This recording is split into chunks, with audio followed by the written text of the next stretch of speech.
Samantha felt that when she was starting to go out with Daniel, she had found an attractive, honest person. Everything started well with him at first. He was lovely, considerate, and kept showcasing her importance. However, things began to act weirdly with time. Daniel became jealous even for minor reasons like speaking to one of the male colleagues or spending time behind his back with friends. Soon the jealousy became a controlling attribute, and he had to know where she was at every minute of the time. First, Samantha ignored it, thinking that shows he cared a lot, but soon Daniel's concern turned overpowering. It was raining in the evening.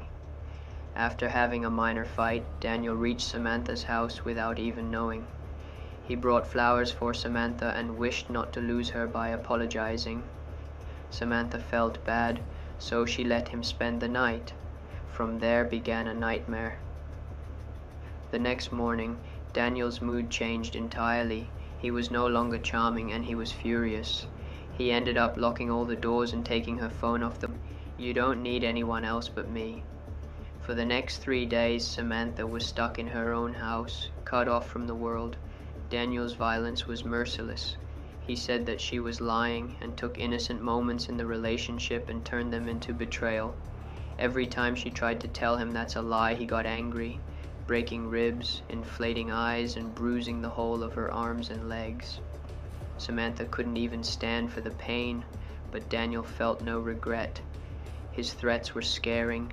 He warned her that if she tried to run away, no one would believe her story and that he was going to ensure that no one ever found her again. The second night was desperate as she waited for any opening, but Daniel kept all the door locks tight on her with his watchful eyes. By this, Samantha gained an idea on the third day. She pretended to give up and pretended to understand his weird logic. She tells Daniel that they have very little food and they should go to the store and get some groceries. Daniel was taken aback and became impatient, but eventually he agreed, thinking that she had capitulated.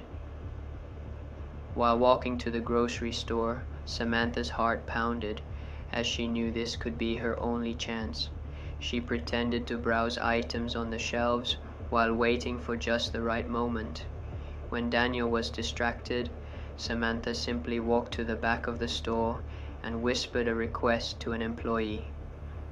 The employee immediately called the police without letting Daniel know, and Samantha waited, listening to the powerful beating of her heartbeat within her ears. Every second counted. Upon leaving the store, police had already cordoned off the parking lot.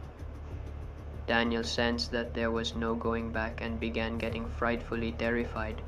He pulled at Samantha's arm to drag her back into the car, but she pushed him away. By now the officers closed in, and by this time Daniel took his last resort. He did not get caught. Instead, he reached in his jacket to pull out a hidden knife and ended his life right there in the parking lot. Samantha fell into the arms of the officers, who pulled her in and comforted her. She felt fright, relief, and disbelief all mixed together. The nightmare finally was over, but it would be some time before the scars both to her body and to her mind healed. In coming weeks, Samantha started slowly rebuilding her life, slowly finding her strength once more. She never forgot those 3 days and always remembered how fast a perfect relationship can turn into a terrible nightmare.